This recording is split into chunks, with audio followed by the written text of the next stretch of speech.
अगर आप भी चाहते हैं कि MTR म्यूजिक भोजपुरी चैनल का वीडियो सबसे पहले आप तक पहुंचे, तो लाल बटन दबा के चैनल को सब्सक्राइब जरूर करें और साथ में बेल आइकन दबाना ना भूलें।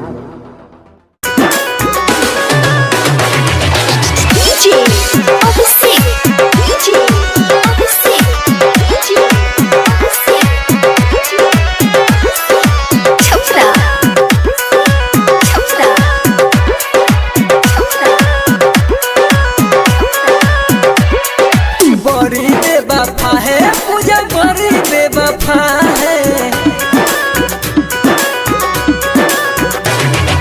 बड़ी बेवफा है पूजा, बड़ी बेवफा है, बड़ी बेवफा है पूजा, बड़ी बेवफा है। क्या है दिल की हालत मेरी, क्या है दिल की हालत मेरी, तुझे क्या पता है। बड़ी बेवफा है पूजा, बड़ी बेवफा है, बड़ी बेवफा है पूजा, बड़ी बेवफा है।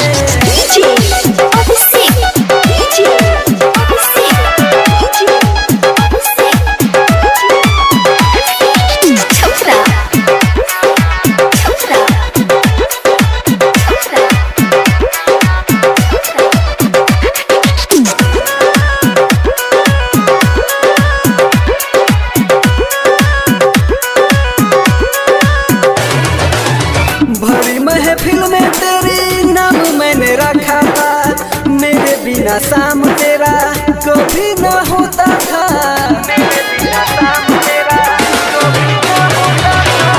भरी महफिल में तेरी नाम मैंने रखा था, मेरे बिना शाम तेरा कभी न होता था। दिल पे ये चोट ली है, दिल पे ये चोट ली है, दर्द भी लगा है। बड़ी बेवफा है पूजा, बड़ी बेवफा है, बड़ी बेवफा है पूजा, बड़ी बेवफा है।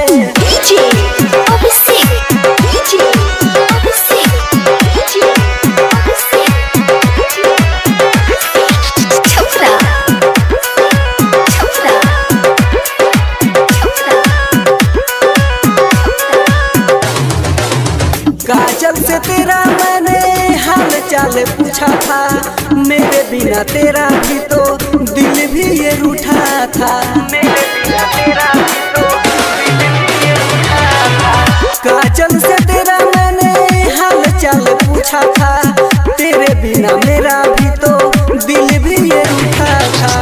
तुझको न मैंने कभी, तुझको न मैंने कभी यूं न पहचाने। बड़ी बेवफा है पूजा, बड़ी बेवफा है, बड़ी बेवफा है पूजा, बड़ी बेवफा है।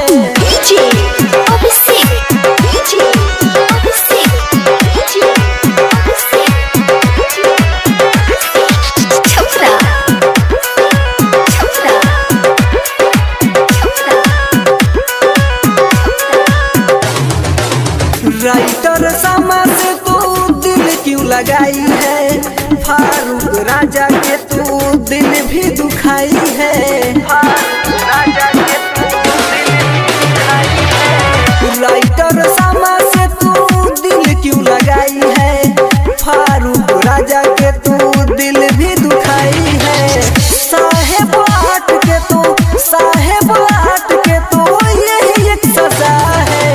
बड़ी बेवफा है पूजा,